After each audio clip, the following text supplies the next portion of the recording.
It's Crossover Thursday here on the Locked On Podcast Network. Chris Carter here with Louie DiBiase of Locked On Eagles. It's going to be a fun episode. Let's get into it. You are Locked On Steelers, your daily Pittsburgh Steelers podcast, part of the Locked On Podcast Network, your team every day.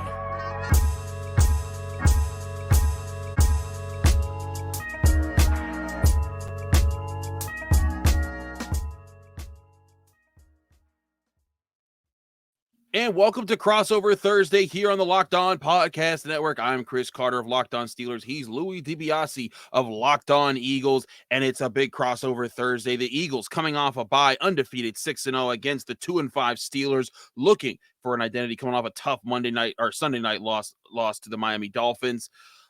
As always, you can find both of our shows on Apple, Spotify, Google Podcasts, Odyssey, and YouTube. Make sure if you're seeing this video on YouTube, hit the like button on the video, subscribe to the channels if you're an Eagles fan or a Steelers fan. Just to get all of your daily content there. Also, today's episode is brought to you by Prize Picks. Prize Picks is much fun and easy to play. It's easy daily fantasy. All you got to do is pick 2 to 5 players, and if they score more or less than their Prize Picks projection, you can win up to 10 times your money with any entry. Literally takes less than 60 seconds to enter, and it's that easy. We love Prize Picks. We know you will too. So all first-time users can receive a 100% instant deposit match up to $100 with promo code Locked On. And that's at Prize Picks, promo code Locked On. Louie, how you doing, man? I'm doing good, Chris. These two teams a lot different than the last time we talked back in 2020. The Eagles 6-0 now, and apparently with a different franchise quarterback, and Steelers 2-5 with their rookie quarterback. So that's just the NFL. It really does stand for not for long for a reason. There's such parity in the league. Guys are all over the place. They're switching up. And you're right, because they last met in 2020. It was when Travis Fulgham came alive and became Fulgham game. That's right. That was pretty wild. And then it was also the Chase Claypool game because he had 4 touchdowns. It was a wild time in the NFL then. But now, like you said, the shoes are on the other foot. The Steelers were the undefeated team that time. Now it's the Eagles who are the undefeated team. But I want to lead off with this, Louie, because this is pretty huge. Your team, the team that you cover, they went and got Robert Quinn from the Bears. Yeah. And that's a big move in my eyes. I think so too. The NFL trade deadline this coming Tuesday, and the Eagles general manager, Howie Roseman, always looking to make trades. He's been doing that really since they won the Super Bowl in 2017. This past August, they traded for Chauncey Gardner-Johnson. In the draft, they traded for A.J. Brown, and they traded up for Jordan Davis. This is really what this team loves to do. And Robert Quinn, only 1 sack this year, but Chris, a calendar year ago, he had 18.5 sacks. So you put that guy into rotation with Hassan Riddick, Josh Sweat, and Brandon Graham in that deep defensive line. I think it makes a lot of sense. And for only a 4th-round pick, I think it's great value. They're going all in on a Super Bowl window. And again, going back to just 2 years ago in 2020 when the team won just 4 games, I can't believe we're talking about them in this situation with all this turnover. It is crazy to think about all the turnover they've had, but how they've been able to establish things. Yeah. But I think it's a commitment to certain players, keeping them around. You kept Fletcher Cox, you kept Javon Hargrave, and then you added Jordan Davis, and then you were able to bring in Darius Slay, keep him around, and now you've got James Bradberry playing. So you got a great corner pair. You have a great defensive line, and it allows kind of everyone to kind of balance off them. And on offense, you kept Jalen Hurts. A lot of people thought, they should go get a new guy. Nope, they stuck with him. They gave him A.J. Brown. They gave him Devonta Smith. They kept Miles Sanders. They kept Lane Johnson. I think sticking to the right core guys has really worked out for the Eagles. As far as the Steelers side to this, I think that it's very interesting to be facing this defense. First I want to ask, from what you understand, will Robert Quinn play in this upcoming game?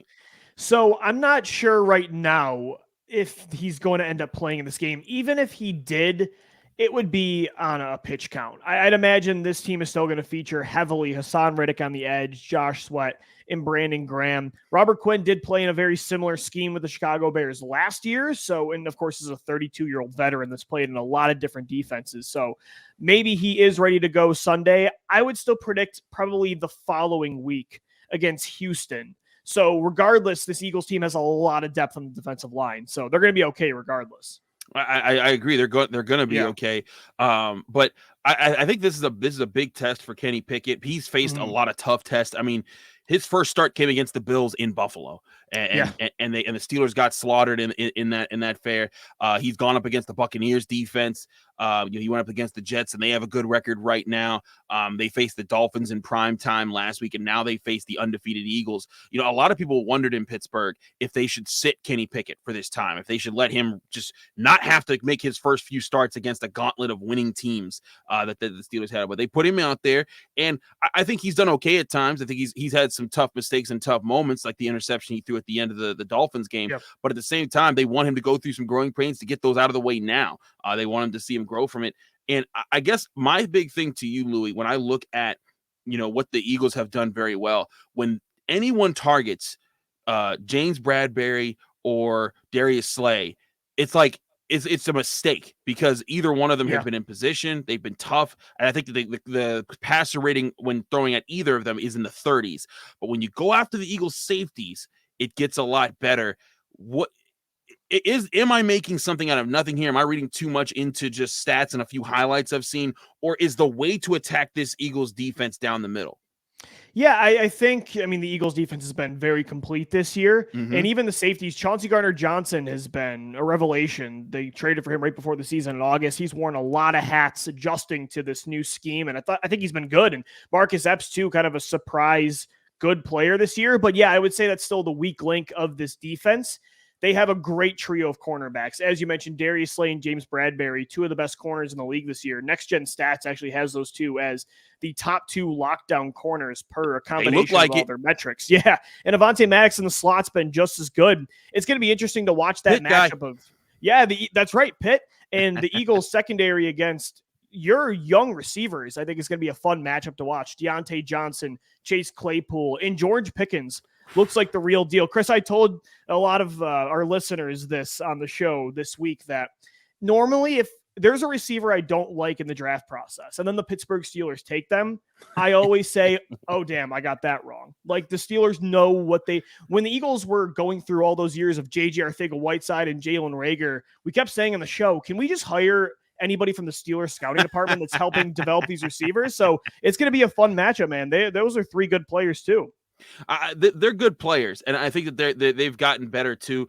George Pickens, I think, is going to be the next superstar wide receiver that the Steelers have. Guy's body control is incredible. It's incredible. He's physical. He's so tenacious. I can tell you, like, Minkah Fitzpatrick tests almost every offensive player that comes through in training camp. He gets in their face a little bit. He likes to he just tests their mettle.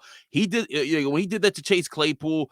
He kind of showed Chase Claypool who was boss because they got into a fight and Minkah Fitzpatrick won it handily.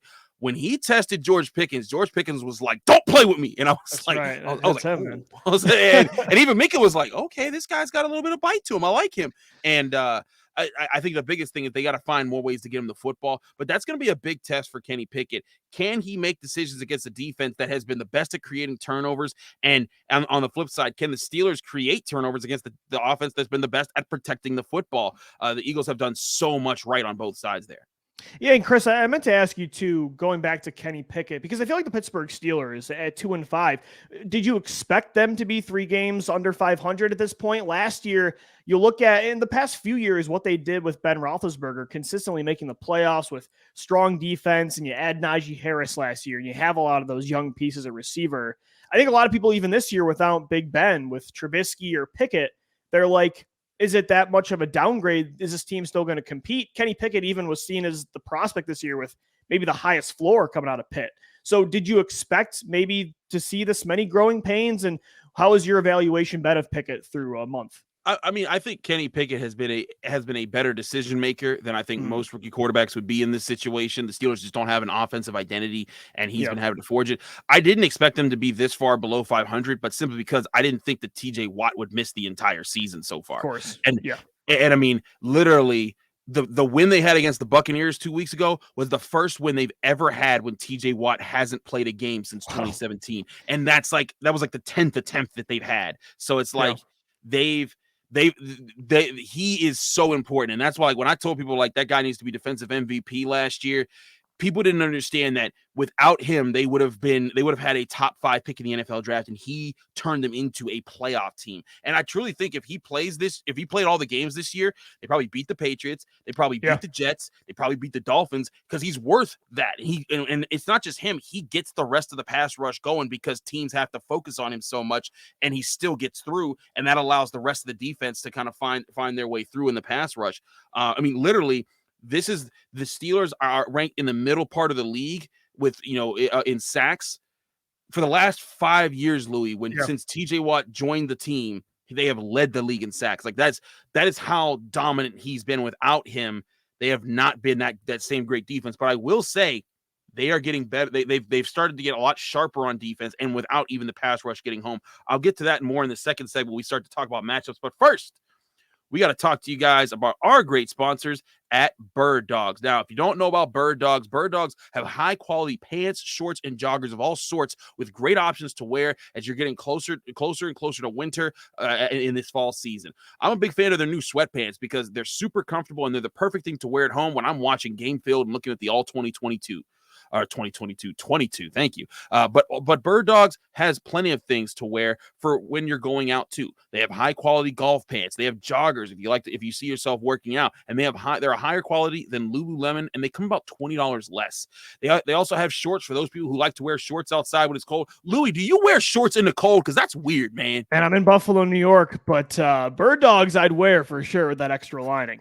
Absolutely. That's the thing. They got lining in everything that they wear, and that helps make them look better, feel better, and they're all still so comfortable. So go to birddogs.com right now and enter promo code Locked On. That's LOCKEDON, Locked On, and they'll throw in a free Bird Dogs rope hat. Again, that's birddogs.com, promo code Locked On, and boom, a free Bird Dogs rope hat with your pair of Bird Dogs sweatpants, golf pants, joggers, and/or shorts will be right at your door. These are the most comfortable pants with built-in liners, and you will not want to take these things off. I promise you. We're also brought to you by Blue Nile. Now, if you don't know about Blue Nile is the number one place that you got to go for quality jewelry. Whether you're ready to pop the question or you're celebrating a milestone, you can find jewelry for the moment as unique as her with the modern convenience of online shopping at BlueNile.com. Blue Nile has simple online tools that let you choose the diamond shape, size, and clarity, as well as setting style. Blue Nile's bench jewelers will then handcraft her perfect engagement ring.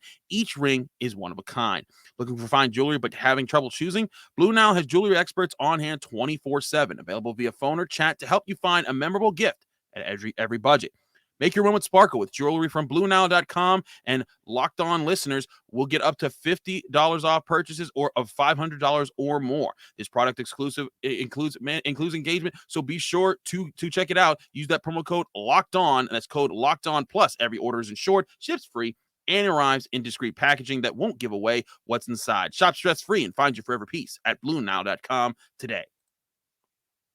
We thank you so much for making Locked On Eagles and Locked On Steelers your first listen each and every day. For your second listen, check out the Locked On Sports Today podcast. From the games that matter the most to the biggest stories in sports, go beyond the scoreboard and behind the scenes with local experts and insights only Locked On can provide. Locked On Sports Today, available on this app, YouTube, and wherever you get your podcasts. I'm Louie DiBiase of Locked On Eagles. He's Chris Carter of Locked On Steelers. Eagles-Steelers this Sunday at 1 o'clock at Lincoln Financial Field. The Eagles are undefeated 6-0 for the first time since 2004, and the Steelers find themselves in a hole here at 2-5. You know, a tough loss with TJ Watt getting injured week 1, a rookie quarterback in Kenny Pickett. Two very different teams from the last time they saw each other, Chris, in 2020. And getting into the matchups here, you know, we talked about Kenny Pickett to end that first segment, and I feel like that's obviously going to be a key, is the rookie quarterback against a ferocious defensive line that, even if they don't have newly acquired trade piece Robert Quinn, they still have a deep 7 to 8 man rotation that's atop the league in sacks this year. They are also atop the league in turnovers.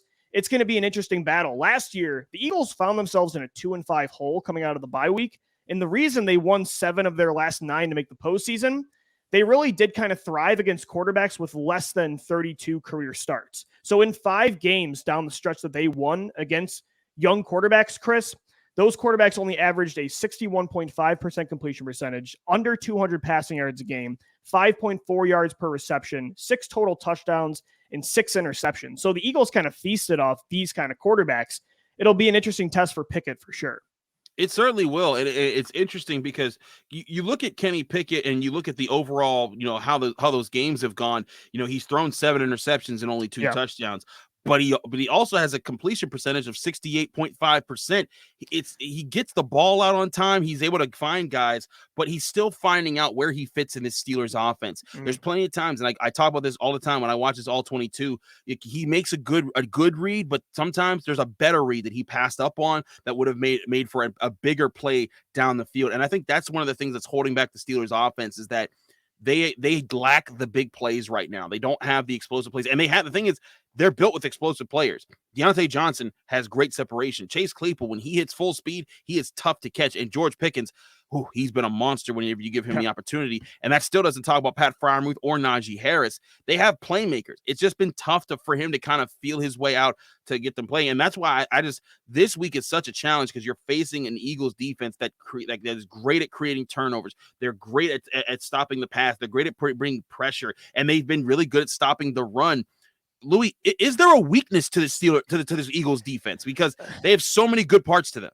I don't mean to come off as a homer, but right now, no. I mean, the Eagles have only struggled when they beat themselves. I will say one key, especially for a rookie quarterback, to keep a defense like this on their heels, a team that's so opportunistic and get to the quarterback really whenever they want, is it's not just the quarterback, it's the success of Najee Harris. The Eagles, one thing, Chris, they have not been good at consistently this year is bringing running backs to the ground. Their tackling in the open field has been an issue. You saw that week 1 against DeAndre Swift and the Lions. You saw that last week against Ezekiel Elliott and the Cowboys. I would even say against Arizona and, Benjamin, they struggled in that area. So they've been pretty good against the run this year consistently, but there's times where some teams can get back into games because of a lack of tackling. So a key for the Eagles and the Steelers is going to be that battle between, we already mentioned the defensive line and the secondary against Kenny Pickett and those weapons, but Najee Harris against the likes of Jordan Davis, the rookie defensive tackle, who's been really good against the run, and linebackers like TJ Edwards and Kazir White. I think that's going to be a big test to see who really wins that battle on that side of the ball. I hear you on that part because it's finding those matchups, and I'm not sure what matchups the Steelers try to pick at. But I mean, again, when I look at the construction of this defense, you got again, on the edges, you got Slay and you got Bradberry, down the sidelines. You got Hassan Riddick. You have Brandon Graham. I mean, the middle of the defensive line is still crazy because when you got Jordan Davis coming off the bench, that's ridiculous. Hey, when you got Fletcher Cox and Javon Hargrave, I mean, that's what he's got to do. But I will say this, I look at Marcus Epps, Gardner Johnson, and I say like maybe they can get some things going there, and trying to find mismatches or just them maybe being a little bit too aggressive to stop the run. But the Steelers, I'll tell you right now, Louis, and this favors the Eagles by a lot. The Steelers have not. If there's an ultimate weakness to the Steelers offense, it's finding the middle part of the field because that seems to be where they have not been able to attack consistently. And I've said it for weeks that it has to be something that changes. Kenny Pickett's gotten better at it. Like Mitch Trubisky would avoid it like the plague. Ben Roethlisberger avoided it like the plague. Kenny Pickett's been better at it, but he still has to be better at it for this offense to actually be functionable. And one thing I want to say too about this matchup between the Eagles defense and the Steelers offense. The Eagles defense comes out flying the first half of games, but you've seen teams kind of claw their way back in the second half. And I feel like sometimes the defensive coordinator, Jonathan Gannon, can come in with a more conservative approach. So if the Steelers could just hang in there in the third or fourth quarter, there's times where the Eagles call off the dogs, maybe a little bit too early when it comes to blitzes and just how they use soft coverage, even with these really good corners. Last year, they didn't do that against quarterbacks that are inexperienced like Kenny Pickett. It was against more of the better quarterbacks that they really got more conservative. But this year I've noticed at times there's a lull sometimes in that approach in the second half. So the key for the Eagles defense, I think, is just pedal to the metal when you have, to me, I would say it's a mismatch against Kenny Pickett. I think the Eagles defense certainly does have the advantage. And then Chris, for the Eagles offense against the Steelers defense, I think the turnover battle is going to be key. The Eagles have the best turnover differential in the NFL this year. Yep. For the Steelers, especially without TJ Watt, I think being opportunistic, and the Eagles have a ton of talent on offense, that's going to be crucial. It's going to be very crucial. I mean, and like last week, the Steelers have been in position. They just haven't made plays. Yeah. Like last week against Tua, they dropped 4 interceptions. I mean, some of them right into their hands. Like they did everything right. They read the play. They fooled him. They got the right coverage disguise. And then they just let the ball hit the ground. It was just like, come on, guys. But I do think that's you're right. That's a huge part of this. I have to ask this question too about I asked about the weaknesses on the defense. If there's a part of this offensive line to attack, who is it? Because like the last couple of weeks, last week they went up Liam Eichenberg for the Dolphins. The week before that, they went against Luke Gadecki of the Buccaneers. And this defense, while the defense isn't getting after the quarterback the same way they are, there's still success. They're getting by, they're changing the line of scrimmage. Cam Heyward, Larry Ogunjobi, they've been a good 1-2 punch. Alex Highsmith has still been a threat. He's among the top sack producers in the NFL this year. Is there a spot on this offensive line that you're kind of like looking at and being like, I don't know about that just yet? In a 4-man pass rush, I'm not sure without TJ Watt. The Eagles' offensive line has been incredible this year. You look at, there hasn't really been a weak link. Even the right guard spot is where I thought maybe there could be some issues this year. Brandon Brooks retires. Isaac Seumalo coming off a Liz Frank injury. He was normally a left guard, but because Landon Dickerson played so well last year, he's entrenched in that spot. So Seumalo moves over to the right, coming off a serious injury. He's been lights out. Lane Johnson's been great. Jason Kelsey, Jordan Mailata, and Dickerson. But one key area the Eagles have struggled with protection, and some of this is on the offensive line, but some of it's on Jalen Hurts just finding the open man too, and also just hot reads and the coaches maybe not having the right concepts to answer against the blitz. So, Chris, I'm not sure if the Steelers use the blitz a lot on defense, but Philadelphia has really struggled to stop the blitz the last few weeks. And that's also how teams have gotten back in these games when the Eagles build a big lead in the second quarter. They have to figure that out. And I do wonder how Pittsburgh will attack them in that way. I'll be very curious as well, because the Steelers, they've won a lot of games without having to bring the blitz, and I think that's allowed them to rely on their coverage, their linebackers, their safeties, their corners to all kind of work in tandem. That's how they kind of got they were able to overcome the Buccaneers. That was how they were honestly getting containing the Dolphins. A lot of people thought the Dolphins were going to just throw all over them, and they were able to find ways to win. But I do think that'll be interesting. Do the Steelers dial up the blitz in this one? It's going to be huge. Eagles-Steelers this Sunday at 1 o'clock at Lincoln Financial Field. Chris and I will get into some predictions coming up next. This is Crossover Thursday, Locked On Eagles and Locked On Steelers. And guys, today's show is sponsored by Simply Safe. All right, here's a sports analogy for you. When it comes to burglars, your home is like the end zone, and you need the absolute strongest defense you can muster. This is why we use and trust Simply Safe Home Security. At Simply Safe, your safety is the only thing that matters. It's cutting-edge technology powered by 24/7 professional monitoring agents who always have your back, so you always know your home is safe. I love their advanced technology, whether it's controlling your system from your phone with their app, watching the crystal clear HD live stream from your security cameras, or the wide variety of high-tech sensors. It makes you feel safe. With 24/7 professional monitoring, Simply Safe's agents call you the moment a threat is detected and dispatch police or first responders in an emergency, even if you're not home or can't be reached. Simply Safe blankets your home in protection with advanced sensors for every room to detect motion that only alerts you when a threat is real, and even hazard sensors that instantly detect fires, floods, and other threats to your home. Our monitoring experts use proprietary advanced response technology to visually confirm when a break-in is real, so you can get the highest priority police dispatch. Customize the perfect system for your home in just a few minutes at simplysafe.com/LockedOnNFL. Save 20% on your Simply Safe security system when you sign up for an interactive monitoring plan and get your first month for free. Visit simplysafe.com/LockedOnNFL to learn more. There's no safe like Simply Safe.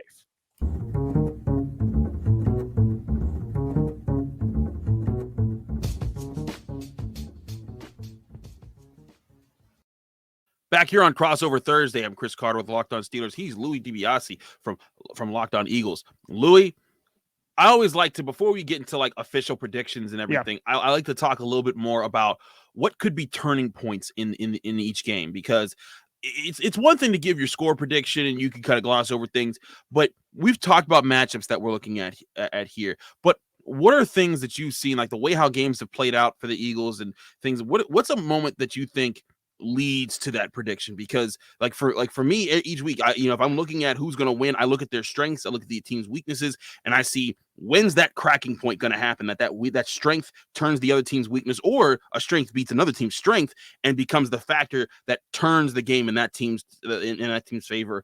is there a factor that you're really keying in on this week for the Eagles? Yeah, I'm just really watching how they come out of the second half. I think the third quarter performances the Eagles have had has been just not great. And they're so far, Chris, through 6 games, they're the highest scoring second quarter offense in NFL history. Wow. They have been dominant heading into second halves. And a lot of the time they start with the ball in the third quarter.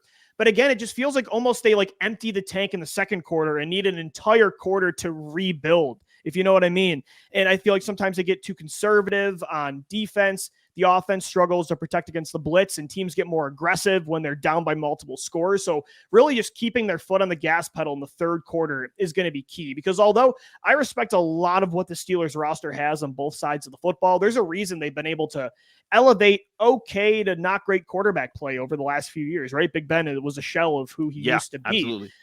But without TJ Watt, with the inexperienced quarterback of Kenny Pickett against a very talented defense, with all the weapons the Eagles offense has as well, I think they should win this game. It's just, again, not beating yourselves is going to be the crucial part. And again, that really is highlighted in the third quarter. That's when teams are getting back in these football games. If the Steelers are going to get back in this football game or be in this football game at all, they're going to have to hit on some chunk plays. And they haven't done that really nearly enough in this season. They've had to, a lot of their drives have had to be kind of piecemeal, like dink and dunk, work your way down the field. And Kenny Pickett so far has been good for one of those a game. You know, he's been able to work his way, have a consistent drive. He did one against the Jets. He did one against the Buccaneers. He did one against the Dolphins. He's gotten those off. But the problem is that he can't do it consistently. And that's what happens with rookie quarterbacks. But one thing that has to come for this game is they got to get chunk plays. And as I said before, some of these chunk plays might have to come up the middle, hit some seams, test those safeties, test those linebackers, force them to be home and make some plays. And I think that if the Steelers have a chance in this game, it's that they rattle off a few of those on offense, and then the defense kind of keeps the lid on the Eagles offense. They say, hey, if you're going to score, you're going to take a long time to do it. You're not going to get just Devonta Smith or A.J. Brown just streaking down the field for long gains. That's where I think that the Steelers have to hold on to hope. But I'm with you. I think there's just way too many things that work in the Eagles' favor right now. They're coming off a bye week. They're at home. The Steelers in general, they haven't won in Philadelphia since the 60s. And, you know, I know. Crazy. Yeah, it's crazy. And then on the flip side, Philly hasn't won in Heinz Field, which is now Acrisure Stadium yet. So it's a very weird relationship there. But again, I look at they have been able to generate a pass rush when TJ Watt's in. Kenny Pickett is still learning who he is, and he's going up against the team that has created the most turnovers in the NFL. And the Steelers defense, I think, keeps the Eagles in check for a long, like this. I don't think this is a blowout right away, but I think that as the game goes on, Kenny Pickett makes the mistakes that rookie quarterbacks make. The Eagles prove to be opportunistic, and that's the turning point in this game. What's your final score, though, Louie? So I think in this one, around, I'll say 30 to 20. I feel like that's maybe an interesting line there. I think the Eagles consistently are scoring, 25 plus points a game. Again, that second half is sometimes when teams get back into it. So it's going to be interesting. I definitely think they're going to win this game. Chris, looking at the Bet Online numbers, our official sports book of the Locked On Podcast Network, the Eagles right now, 10.5 point favorites. The over-under is 43 points. I think, again, money line, you're taking the Eagles. Do you take the Steelers to cover, though? I feel like you could take the Eagles and the points in this one. I'm taking the Steelers to cover in this game simply for this reason. I think the Steelers defense does the job to keep the Eagles from just blowing them out the doors out. Like, I don't think there's going to be some 97-yard touchdown like they gave up to Gabe Davis in this game from when they played the Bills. I think the defense is better. They kind of keep them on the field more, and they force any touchdown drive the Eagles get, they're going to have to earn. I also think that the Steelers offense, with Kenny Pickett, the one thing that they have improved on is their time of possession. They were the second worst team in the NFL when it came to time of possession when Kenny Pickett came in. They haven't climbed too much, but in the games that he's started in, they've either led in time of possession or they've been very close to it. It's been pretty much even keel. And I think with that, it's gonna force the Eagles to have to be efficient on offense. And I think coming out of the bye, they might have some hiccups here and there. I'm not sure if they'll turn the ball over, but I think that there'll be some times that the Steelers defense again keeps them in it. But I do think the Steelers find a way to cover. I'm going with 27-17 Eagles. I think that the Steelers offense they'll get a couple plays here and there, and they'll able to kind of like, surprise some people at moments. But ultimately, you're going to be having a game where Kenny Pickett's going to have to be very careful with the football, and then when he has to be aggressive, it's going to backfire because that Eagles defense is just too opportunistic. It's going to be interesting, Chris. The Battle of Pennsylvania is always an intriguing matchup between the Eagles and Steelers. I'll tell you one thing. It used to be a lot harder to play Pittsburgh, knowing they had 6 rings, and Philadelphia kind of felt like the ugly duckling of Pennsylvania, if you will, the little brother. And so at least they got the 1 ring out of the way in 2017. So I feel like it's a lot easier to play Pittsburgh, but it's going to be a fun matchup for sure. It is going to be a fun matchup, so do check that out, y'all. It's going to be a fun one in Philly this weekend. Steelers, Eagles, and don't stop listening to us, because we got a whole other episode on both of our channels coming up on Friday. So do check out Louie with Locked On Eagles. Louie, thanks so much for doing the crossover Thursday with me. It's a lot of fun to do with you. Let people know they can find you, follow you, and get more of your work. Yeah, you can check out Locked On Eagles on all podcast platforms and on YouTube, and follow us on Twitter at Locked On Birds, at DiBiase LOE. Chris, maybe we'll be talking again before the next matchup in 4 years. I'm not sure. The division matchup thing is how we're talking again 2 years later. So hopefully we'll talk soon. It is weird. Like, you Right? said that, we haven't seen each other in 4 years. I'm like, bro, that was 2 years ago. I'm not that old. That's right. But that's where it's at, though. Like, I think it is kind of cool that they've added this in, because, there are times like, man, like you play a division and you're like, I don't get to see these two teams match up for 4 more years. That's rough. So this is kind of cool to see this. As a person who went to Cheney University, the first HBCU, which is right outside of Philly, trust me, I have a lot of experience with Eagles fans, and I have a lot of Eagles fans that text me every week about the Steelers and the Eagles and where they are. So this is always fun for me to see this. I'm Chris Carter of Locked On Steelers. You can find me on Twitter and Instagram at Carter Critiques. You can check out my show just like you check out Louie's show. With they got that Locked On Steelers and Locked On Eagles all on Apple, Spotify, Google Podcasts, Odyssey, and YouTube. Like this video if you saw it on YouTube. Subscribe to our YouTube channel to get all of our daily Monday through Friday episode. Your teams every day, breaking down your favorite team, the Steelers or the Eagles. You can also read my work at the Pittsburgh Post-Gazette, where I cover Pitt Athletics. They've got a big game against North Carolina in the ACC this weekend. It's going to be a fun one to cover. Again, check out both of our shows on Friday, wrapping up the week and getting you ready for this big game. From Chris and Louie, we'll see you there.